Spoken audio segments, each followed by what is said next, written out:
These latest headlines from ABC15 are sponsored by Lerner and Rowe Injury Attorneys. One call, that's all. I'm Christine Stanwood with your top stories from ABC15 Arizona. Police are investigating after a man was killed and two others were hurt in an early morning shooting. Officers responded to 43rd Avenue in McDowell around 1:45. One man died on scene. Another man and woman were hospitalized with life-threatening injuries.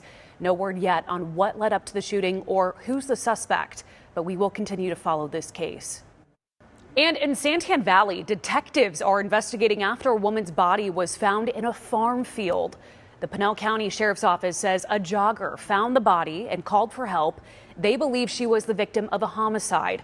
Shortly after the first call, another call came in reporting a kidnapping nearby. Detectives were able to confirm the woman whose body was found was the person who was allegedly kidnapped. An 18-year-old relative living in the victim's home was identified as the suspect. We know he's in the hospital with self-inflicted injuries. He will be arrested when he's released.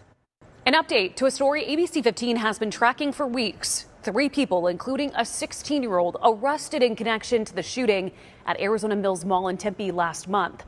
Shots were fired inside the mall, creating a panic in that busy food court area. Thankfully, no one was hurt. Today marking 1 year since the death of Preston Lord. ABC15 now learning the homeowners who hosted that party where that teen was beaten won't be criminally charged. The Maricopa County attorney saying there was no reasonable likelihood of conviction.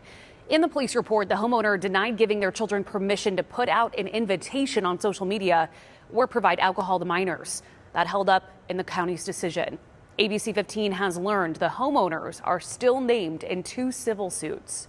This decision to not charge the homeowners, could this impact the civil case at all? No, because there's 2 different standards. On a criminal case, it's beyond a reasonable doubt. In a civil case, it's more likely than not.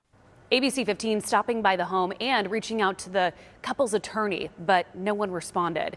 The Queen Creek police chief saying in a statement he knows this charging decision is disappointing to the community, but they remain focused on the primary case and the 7 people charged with first-degree murder.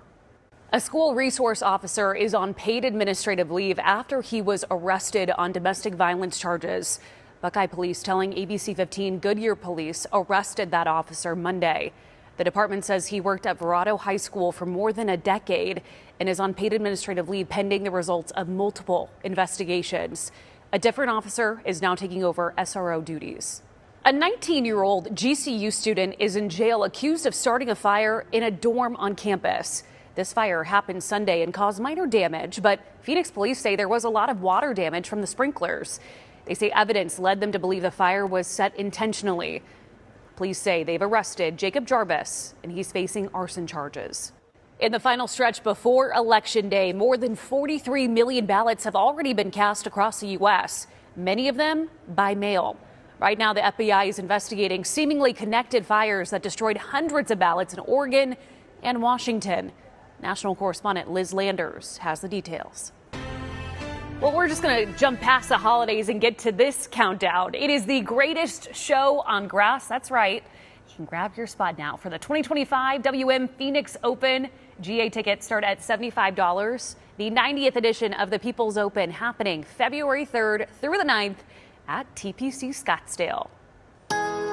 Tracking your forecast, I'm Chief Meteorologist Amber Sullins. Our big cool down is here and things are looking fantastic this year for Halloween in the Valley. We'll start things out in the 50s early tomorrow morning, potentially even a little bit chillier than what we woke up to this morning.